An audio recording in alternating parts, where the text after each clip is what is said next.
Fala, gente, hoje é o meu primeiro vídeo sobre algo que eu já havia pensado em fazer, que é comentar um pouco sobre os livros que eu já li e os livros que eu estou lendo.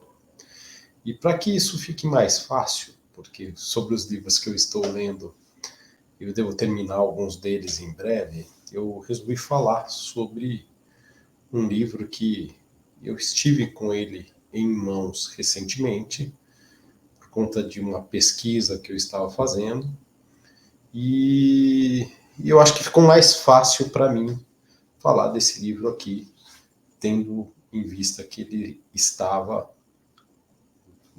que eu revi algumas coisas dele recentemente.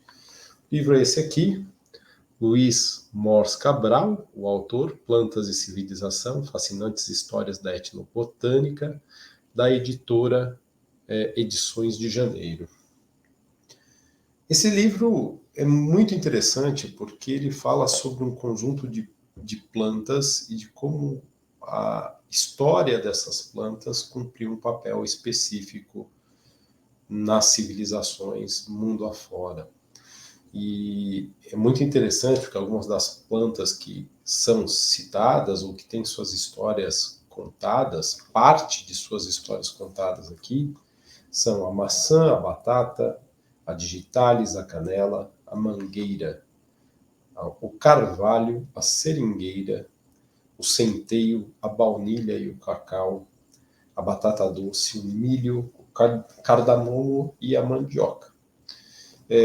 Existem outras plantas que são citadas aqui, e naturalmente que vale muito a pena a gente saber sobre todas elas. O livro ele tem algumas características, ele tem ilustrações da Carol Engel, tá? As ilustrações são bem bacanas, cada capítulo é rico em ilustrações, mostrando um pouquinho algumas características das plantas que são citadas. Aqui está a cabaça, que é a primeira planta citada no primeiro capítulo do livro.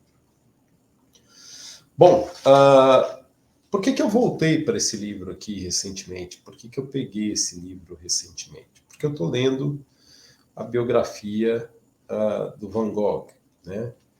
E para mim é muito interessante usar algumas referências, outras, para compor a minha forma de pensar. A biografia é um tolete desse tamanho de livro, com quase 1000 páginas. Eu já tinha lido parte das cartas a Theo, que é um livro onde estão ali presentes as cartas que ele e o irmão dele, Vincent Van Gogh, e o irmão trocavam, o irmão Theo Van Gogh, Theodor Van Gogh, e aí eu gosto muito do trabalho dele, eu tenho uma ligação com a arte muito forte, gosto muito de arte, gosto muito de pintura em especial. E isso me fez querer voltar a um pedaço um capítulo desse livro, que é um capítulo que eu tinha lido algo que tinha referência a Van Gogh, que é o capítulo sobre digitalis. E aqui o capítulo ele chama Digitalis, que é o nome de uma planta, e a verdade sobre os girassóis.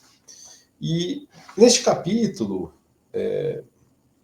o autor, o Luiz Mors Cabral, ele conta um pouquinho sobre algumas questões vinculadas ao Van Gogh, muito rapidamente, até chegar numa obra do Van Gogh, ou em duas obras do Van Gogh, onde estão presentes o médico do Van Gogh, na parte final da vida dele, o Dr.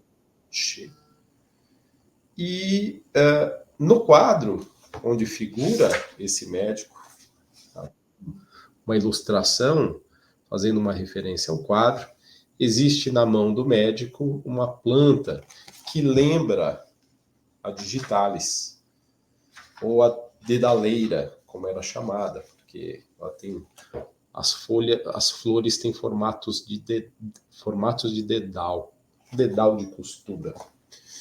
E o autor ele fala sobre algo muito interessante, que o uso dessa planta para fins terapêuticos poderia causar alguns inconvenientes, né? E assim, demência, mudança de humor, explosões de violência e distúrbios psiquiátricos eram tratados com a dedaleira, com a digitalis. Porém, os pacientes que se intoxicavam com o uso dessa planta, eles tinham alguns efeitos no que diz respeito à percepção de cores. Então, e a mudança de acuidade visual. E o que o autor sugere aqui é que o Dr. Gachet, ele usava a dedaleira para algumas questões dele mesmo, e o Van Gogh escreve para o Theo uma carta dizendo que o Dr. Gachet parecia tão mal quanto ele, né, e o Van Gogh estava internado num hospital a essa época. Mas a intoxicação por dedaleira pode causar mudança na percepção de cores e na acuidade visual. Um apanhado de efeitos colaterais incluem visão confusa, halos que aparecem em objetos escuros e percepção alterada das cores, em especial amarelo, vermelho e verde, entre outros.